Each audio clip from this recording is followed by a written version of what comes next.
Et on va passer au prix suivant. C'est la catégorie innovation, Jean-Christophe. Alors là, on a parlé financement tout à l'heure, mais on va parler innovation, ça veut dire investissement R&D. Alors que nous dévoile le baromètre Top 250? Oui, alors des investissements R&D qui sont assez stables en fait sur les dernières années. On avait le sentiment d'atteindre un peu un niveau maximum. Après, on pourrait voir les choses inversement cette année, dans un contexte quand même un peu tourmenté. Il pourrait y avoir des arbitrages aussi, un peu en la défaveur de la R&D, ce qui n'est pas du tout le cas. Donc c'est une très bonne nouvelle de voir la R&D se maintenir à ce niveau-là.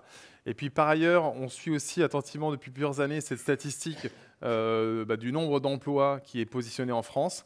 Elle reste élevée, 64% des effectifs de R&D qui sont en France, ce qui confirme bien le statut de terre d'accueil de la France qui combine, on l'a évoqué tout à l'heure, à la fois des talents et puis aussi, il ne faut pas oublier, quand même un dispositif fiscal qui favorise aussi la R&D en France. Alors justement, ces talents, on en avait 3 nominés qui étaient Chapvision, Gatewatcher et Isagri. Et alors pour remettre le prix, j'invite Franck Sebag, partenaire EY, voilà qu'on peut applaudir, qui est notre fidèle partenaire. N'oublie pas de prendre le prix. Oui, je suis là. Voilà, c'est dans l'ordre. Un micro, merci Franck d'être avec nous. Je veux dire un mot ou juste... Non, un mot. Je pense que vous avez tous les chiffres et comme on est un peu en retard, je ne vais pas dire beaucoup de mots. Et donc je vais de ce pas remettre. Voilà, ouvrir la boîte. Et donc le prix est décerné à Gatewatcher. Voilà, Gatewatcher, Jacques Delarivière, que l'on accueille sur scène.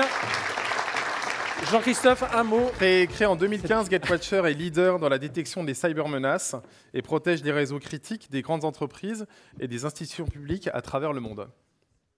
Franck, vas-y, ta question. Première question. Donc moi, en redécouvrant Gatewatcher, parce qu'on connaît, nos créations, comme l'a dit Jean-Christophe, en 2015. L'année dernière, c'était une année un peu clé. Première levée de 25 millions en série A. Vous êtes rentré aussi dans le Gartner, le seul européen dans votre catégorie. J'ai vu aussi en termes de chiffre d'affaires, dans un autre article, que c'était la plus grosse année de chiffre d'affaires, 45% de croissance entre 22 et 21.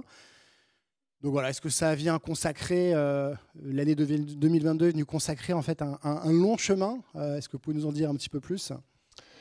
Oui, écoutez, merci à tous. Donc effectivement, c'est un long chemin qui a paru assez court aussi, puisqu'on a créé Gatewatcher en 2015. On a été incubé au Village by CA. Aujourd'hui, on est basé au Cybercampus à la Défense.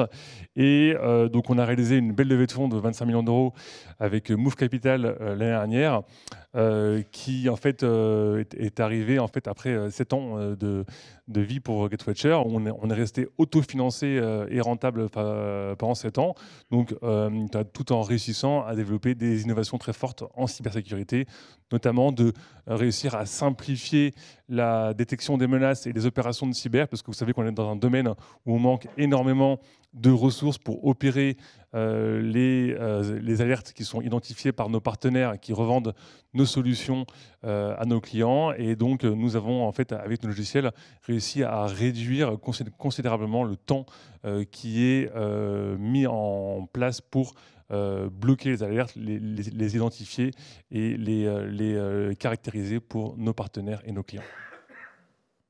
Une question. Deuxième question, justement, donc l'année 2022 était un petit peu charnière, donc maintenant on se projette sur plutôt 2024. Quels sont les prochains grands milestones que vous vous êtes donnés dans la croissance de la société? Donc effectivement, cette levée de fonds de 25 millions d'euros, elle était là pour nous développer à l'export.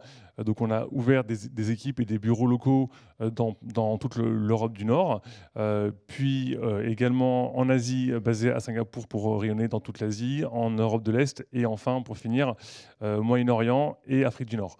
Et donc on a fait une très belle croissance aussi sur la zone export. Donc j'espère qu'on va très bien clôturer cette année avec une croissance de plus de 100% sur l'export en un an, ce qui est déjà un très bon démarrage et qui augure de très bons résultats pour l'année prochaine.